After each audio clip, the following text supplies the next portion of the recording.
A few days ago, the controversial U.S. President Donald Trump appeared at a press conference holding a huge board filled with numbers.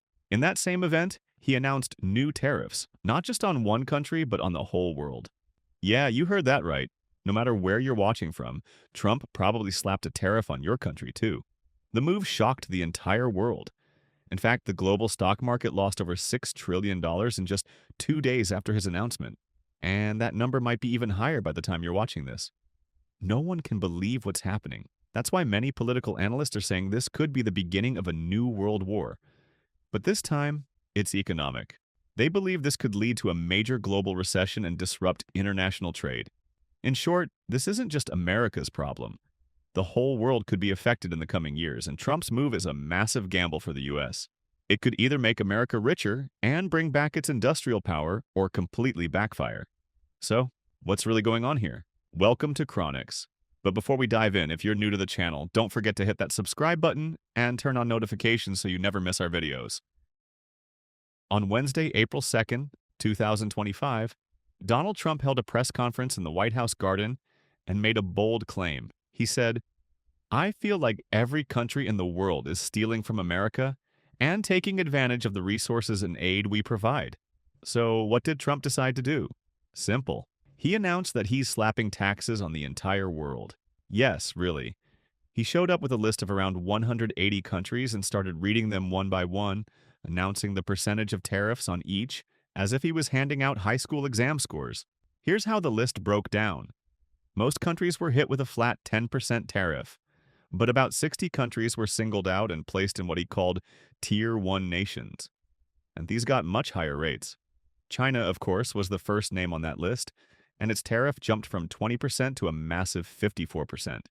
Vietnam, 46%. Taiwan, 32%. Thailand, even close U.S. allies weren't spared. Countries like those in the European Union were hit with a 20% tariff. Switzerland was named directly and got a 31% tariff. And both India and Japan were included.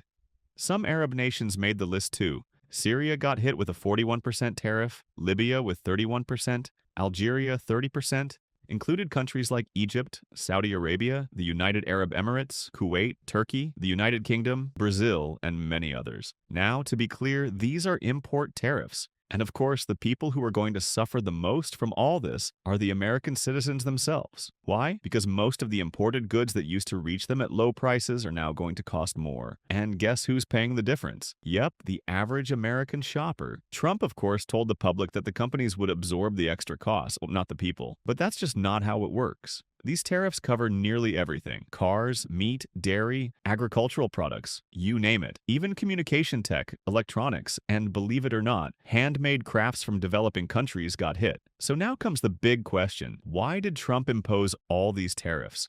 And what impact will this have on the global market and on Americans themselves? According to Trump, the reason is simple. He claims that most countries already impose indirect taxes on American goods. These are what he calls non-tariff trade barriers. What does that mean? Basically, he says these countries don't place direct tariffs on U.S. goods, but they use sneaky tricks to make it harder for American products to enter their markets. For example, they might pass local laws that limit how much they can import, giving the U.S. a smaller slice. Or they set super strict product standards that American goods don't meet, just to keep them out. All these methods, according to Trump, hurt the U.S. economy, and now he wants to strike back. He said his team of top economists did the math, a flawless calculation, as he put it, to estimate exactly how much these indirect taxes are costing America. Based on that, he decided how much to charge each country. And because Trump is such a nice guy, he announced that he's not even going to collect the full amount. He'll only take half.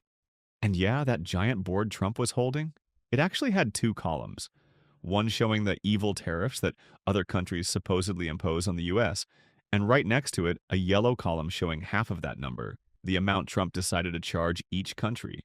In his mind, he's giving the world a 50% discount. But the real question is any of this actually true? Is Trump really doing this just to fight unfair trade practices? The answer is a hard no. The tariff numbers Trump announced are completely absurd. Most of them have no economic basis at all. Many of the countries on his list don't even impose direct or indirect tariffs on the U.S., yet they still ended up getting taxed. Take Lesotho, for example, a tiny kingdom in southern Africa that exports textiles to America. Half of its population lives in poverty, and one-fourth are unemployed. What did Trump do? He hit them with a 50% tariff. Or the Falkland Islands, with a population of only 3,000 people and an economy based entirely on fishing.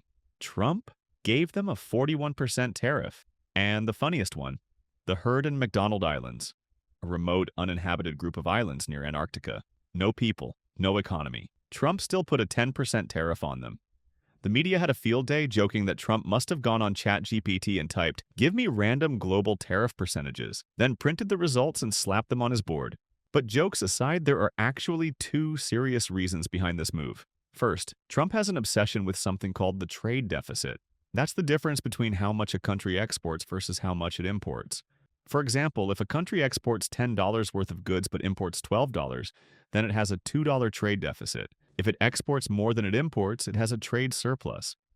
Back in Trump's first term in 2016 to 2017, the U.S. had a trade deficit of around $500 billion. He promised to fix it with a snap of his fingers. But instead of fixing it, things got worse. The deficit reached $860 billion in 2021.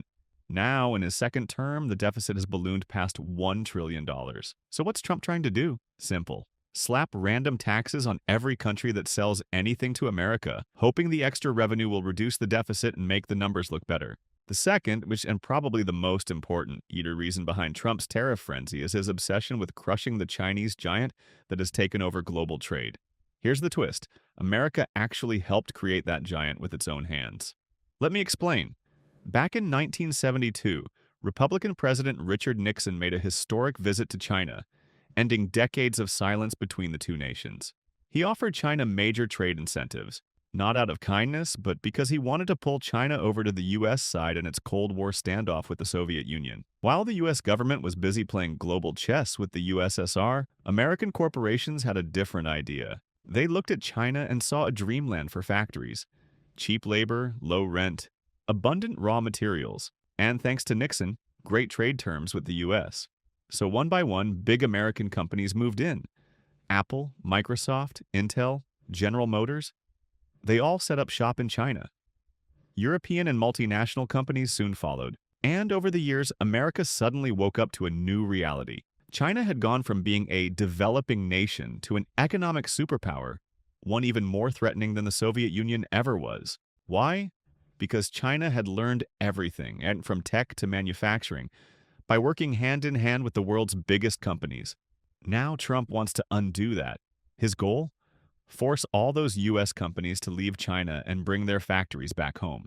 That way, China loses its biggest advantage, and Trump gets to boost American industry. These new tariffs? They're his pressure tool. If companies have to pay massive taxes just to keep importing from China, they might start thinking, hey, maybe it's cheaper to just manufacture in the U.S. again. Sure, that would mean higher prices for American consumers, maybe even double the price.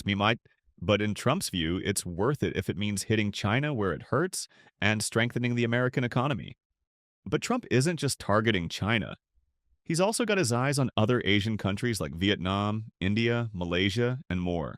Why? Because in recent years, these countries have become manufacturing hubs for the world's biggest companies, for the exact same reasons China did: cheap labor, cheap materials, and cheap rent. Trump's worried another 20 economic giants will pop up and give him the same headache China did, especially since many analysts believe the 21st century won't belong to the West at all. They say it's the century of the East. In the next 20 to 50 years, it might be Eastern countries calling the shots, not the West. So Trump's trying to clip their wings now before they fully take off. But is his plan actually working? Surprisingly, not really. The first people to feel the pain of Trump's tariffs were actually Americans themselves.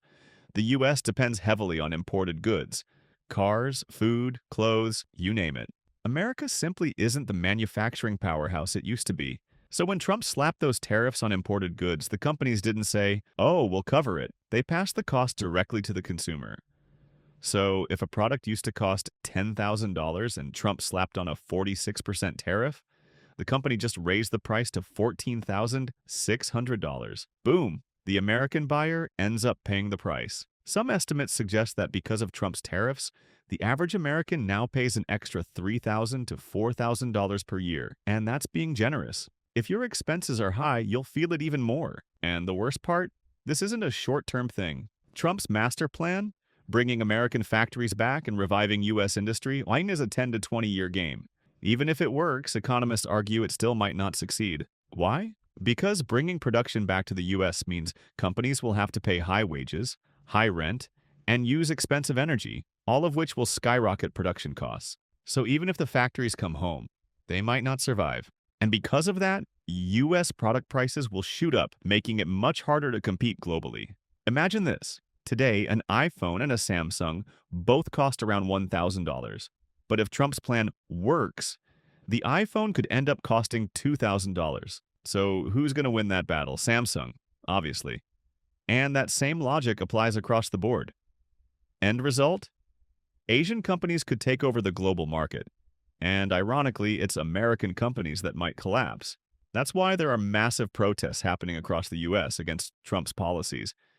And Elon Musk is caught in the crossfire since he's basically a presidential advisor, or as some Americans believe, the real president. What's even crazier is that a lot of these protests are coming from rural areas. Trump's main voter base. That's a huge red flag for his administration. Some U.S. states are even trying to distance themselves from Trump's decisions. The governor of California, Gavin Newsom, went as far as saying, "We want nothing to do with this. Treat California like its own country and spare us the retaliation tariffs." Of course, California is the stronghold of the Democratic Party, sworn enemies of Trump's Republicans. Zooming out of America, the situation's getting messier. The global response? Total chaos. China clapped back hard.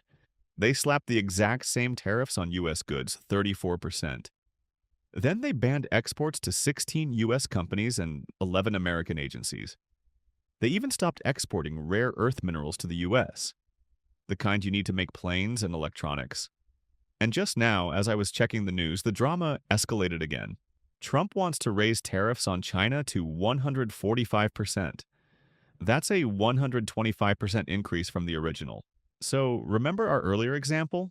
That $10,000 product? Now it'll cost $24,500.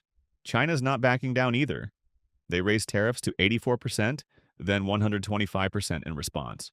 Global trade is in shambles. Sales are dropping. Profits are vanishing. Nobody knows what's going on anymore. For the first time in modern history, we're seeing China and Europe align against the same opponent, the United States. So now the big question, will China rally the world and break free from U.S. dominance? Or will Trump win this economic showdown and keep doing his thing?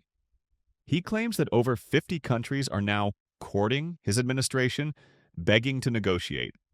But there's also another theory floating around, and it's juicy. Some believe this whole tariff stunt was a setup, that Trump intentionally crashed the stock market so his billionaire buddies, including Elon Musk, could swoop in and buy stocks at rock-bottom prices. Then, once they're all loaded up, Trump lifts the tariffs, stocks skyrocket, and they cash in big time.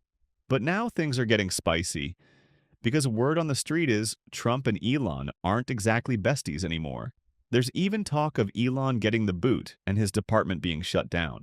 We'll dive into that mess in tomorrow's episode and only on Chronics. And of course, the Democrats, the liberals, the left, they're all eating this up saying, "We told you so." And now everyone's calling Trump a scammer and demanding he be held accountable. Honestly, this whole situation could fill an entire episode with details and drama. If you want a deep dive on this, let us know in the comments. If we get a comment that's getting a lot of likes, we'll make that episode for sure. Also, just to clarify, things are moving really fast. The numbers and stats keep changing. I recorded this segment, checked the latest figures, and shared them with you, but by the time you listen to this, they might be outdated. So if the numbers have changed by the time you hear this, please drop a comment so people can stay up to date with the latest news. And that's all for today's episode. If you made it to the end, you guys are the real MVPs. Hit that like button before you leave so we know how many of you made it to the finish line. Oh, and don't forget, if you ever have a question, drop it in the comments and we'll answer it. See ya!